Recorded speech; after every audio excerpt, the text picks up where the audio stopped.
Okay, so yesterday we started talking about our new Coyote book, and you guys made some really good predictions. We made 5 predictions about the coyote being tricky and eating things. And today we're going to read the first half of the story, and we're going to really think about some questions we have about the story. Okay, so our book, Coyote, A Trickster Tale from the American Southwest by Gerald McDermott. Okay. Make sure you're on mute, friends. All right, I'm gonna try my best to get this in both. Uh-oh. Jace stole my pen. Guys, we got a lot going on. Okay, Coyote. Blue Coyote, he was going along following his nose. He had a nose for trouble. And friends, I already have my first question. I'm wondering, what kind of trouble is the coyote going to get into?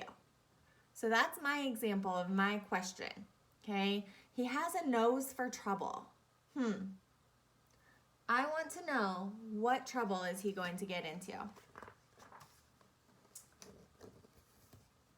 Coyote stuck his nose into Badger's hole, but he got bitten. Coyote wanted to have a flaming red head like Woodpecker, but his fur caught fire. And if you are coming up with a question as we read, make sure you're raising your hand and I'll call on you so that we can write them down. John, what's your question? Why is he on fire? Why is he on fire? I think that's a great question, so I'm going to write it in our box. Why is he on fire? And I need to end it with a question mark because it's a question. And John asked that. Okay. Zach, are we in control, my friends? Thank you. All right. Coyote went looking for Snake, but only found trouble. Coyote was always in trouble.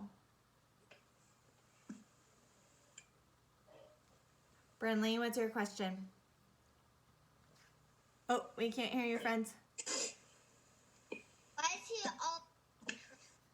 Why is he always in trouble? That is a good question too. So far, both of our questions have started with that really important question word, why.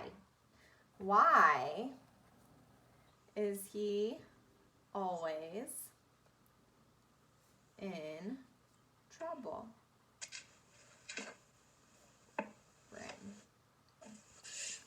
Okay. Let's keep reading. Maybe we'll answer some of our questions just like our KWL chart. Coyote came to a place where earth meets sky. He heard laughing and singing. He went up to take a look.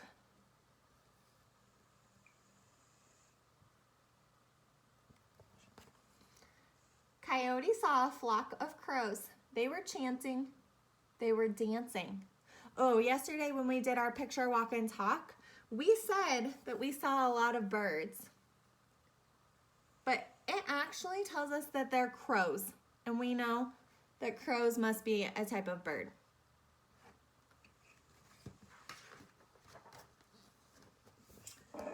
Then the birds spread their wings. They flew through the air and circled the canyon. Oh, if only I could fly, said Coyote. I would be the greatest coyote in all the world. Maya, what's your question?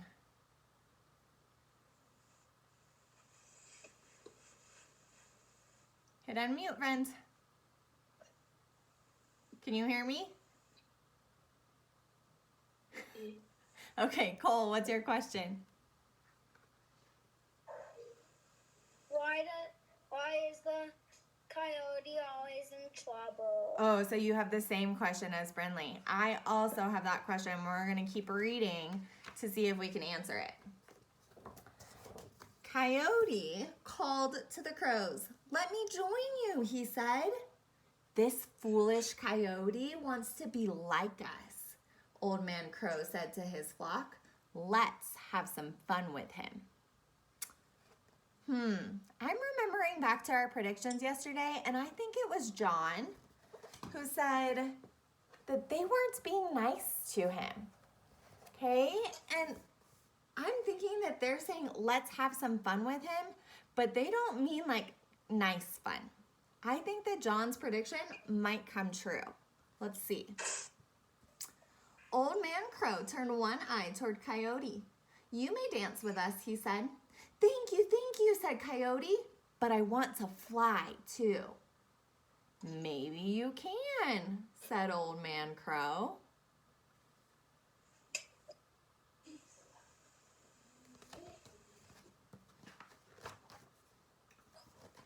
Old Man Crow plucked a feather from his left wing. He told his flock to do the same. They stuck the feathers in Coyote.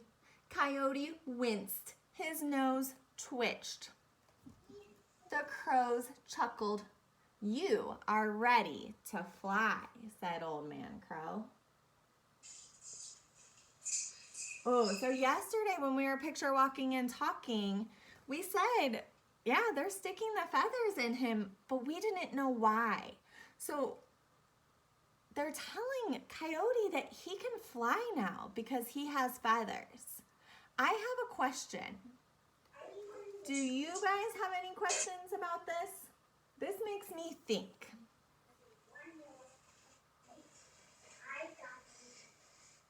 Grant, what's your question about this?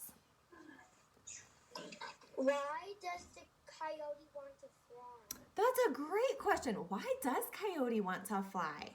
I think we should write that one on our chart.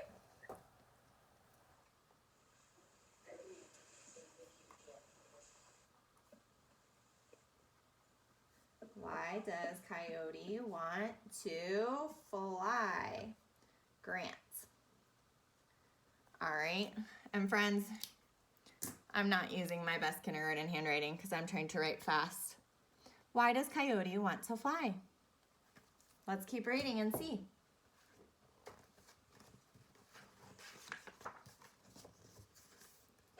The birds began their slow, steady chant. They hopped from one foot to the other. Coyote joined in the dance.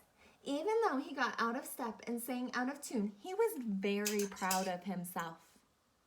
Oh, look at his face, friends. I think he looks very proud. Zach? Zach, go ahead.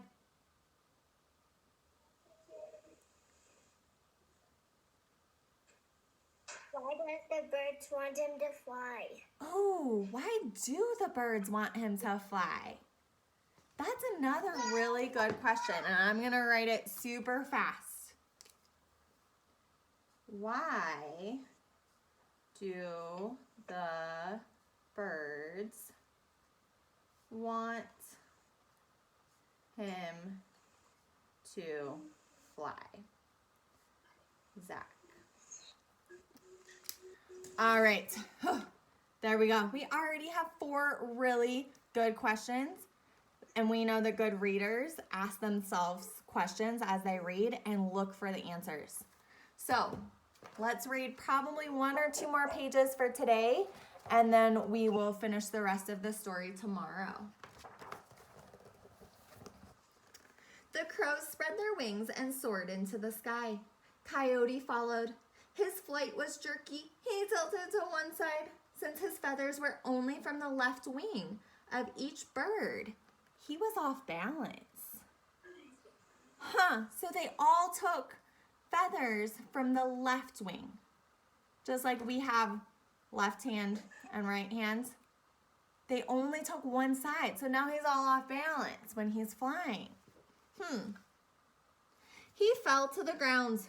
"Wait," he cried out. "Don't leave me behind."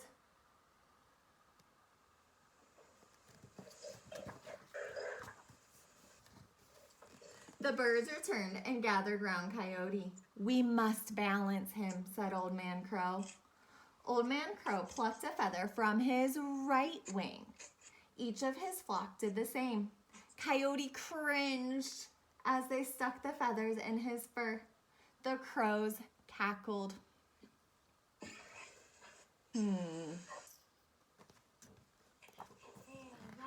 And I am going to put a sticky note, just like we do at school, to save our spot.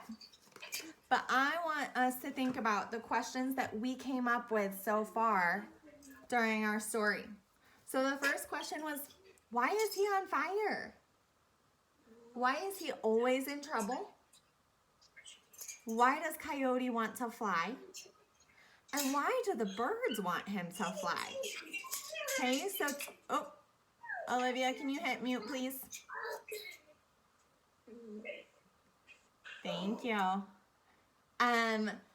So we're going to keep reading our story tomorrow and finish it up and see if we can find the answers to these questions. And maybe we'll have even more questions in the second half of the story. Okay, so we'll do that down here tomorrow.